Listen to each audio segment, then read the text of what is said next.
Scikit लर्नमा महारत हासिल गर्ने इच्छा छ?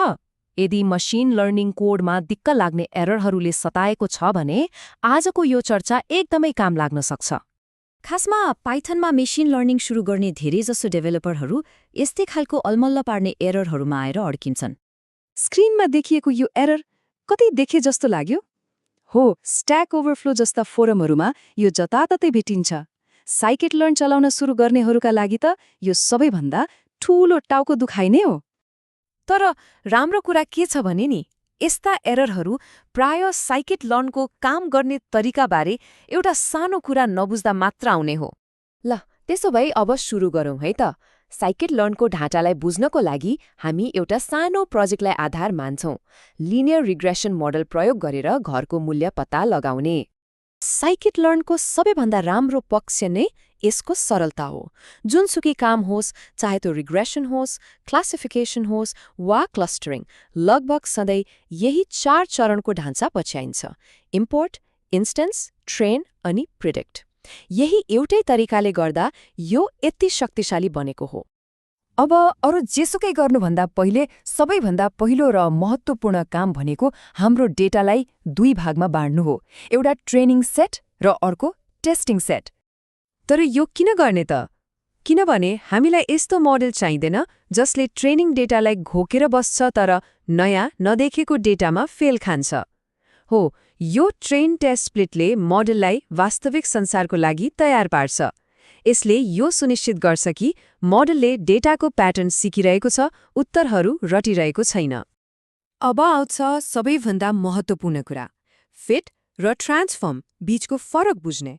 खास गरी स्केलिङ जस्ता डेटा प्रिपरेसनको स्टेपमा यो कुरा बुझ्न एकदमै जरुरी छ। यो कुरालाई अझै छर्लङ्ग पार्न एउटा उपमा प्रयोग गरौँ न। मानौ डट फिट भनेको नाप लिनु हो।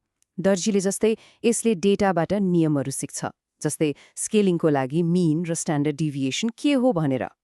अनि डट ट्रान्सफर्मले चाहिँ त्यही सिकेको नियमलाई लगेर लागू गर्छ, जसरी दर्जीले त्यही नापले कपडा सिउँछ। यो कुरा एकदमै महत्त्वपूर्ण छ। सोचौँ त, यदि स्केलरले टेस्ट डेटाबाट पनि केही कुरा सिक्यो भने के हुन्छ? त्यसलाई डेटा लिकेज भनिन्छ। यसको मतलब थाहै नपाई भविष्यको जानकारी मोडललाई चुहाइरहेको हुन्छ, जसले गर्दा मोडलको पर्फर्मेन्स नचाहिने गरी राम्रो देखिन्छ। त्यसैले नियमहरू जहिले पनि ट्रेनिङ डेटाबाट मात्रै सिक्नुपर्छ।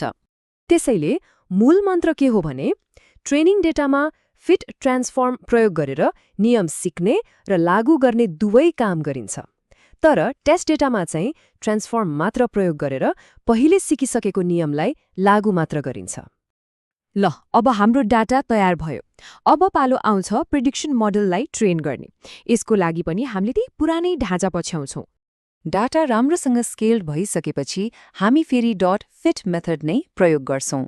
तर यसपटक स्केलरलाई होइन, हाम्रो खास लिनियर रिग्रेसन मोडललाई ट्रेन गर्नको लागि। अब मोडलले स्केल्ड ट्रेनिङ डेटाबाट घरको विशेषता र त्यसको मूल्य बीचको सम्बन्ध के छ भनेर सिक्न थाल्छ।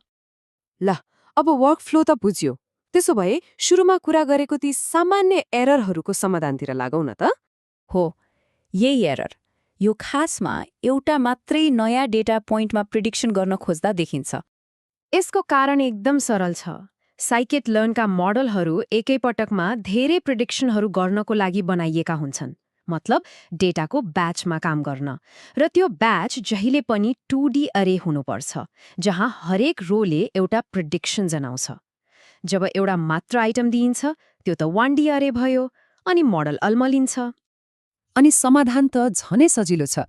एउटा मात्र प्रिडिक्सनको लागि इनपुट दिँदा त्यसलाई एउटा थप स्क्वायर ब्राकेटको भित्र राखिदिने, बस यति नै हो। अब अर्को सामान्य समस्या हेरौँ, नेम एरर। यो चाहिँ कोडलाई सही क्रममा नचलाउँदा आउँछ। यो एररको सोझो अर्थ हो मोडल भेरिएबल बनाउनु र ट्रेन गर्नु अघि नै त्यसलाई प्रयोग गर्न खोजियो।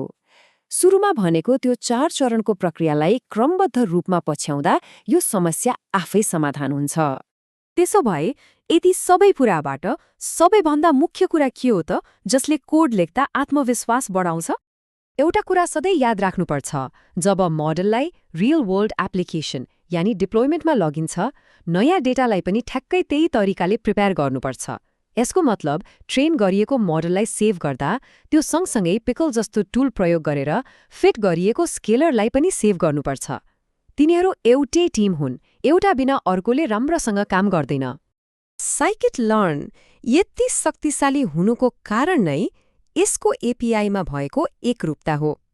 नियम एउटै छ, ट्रेनिङ डेटाबाट .फिटको साथ सिक्ने अनि त्यही सिकेको नियमलाई .ट्रान्सफर्म वा .प्रेडिक्टको साथ अरू सबै ठाउँमा लागू गर्ने। अब यो ढाँचा थाहा भइसकेपछि त्यो 2D अरेवाला एरर अब कुनै समस्या होइन, बरु एउटा सङ्केत हो। यसले फिट र ट्रान्सफर्मको त्यो शक्तिशाली ढाँचालाई सम्झाउँछ। अब जब आधारभूत कुराहरूमा आत्मविश्वास बढ्यो, अब के नयाँ बनाउने सोच छ त?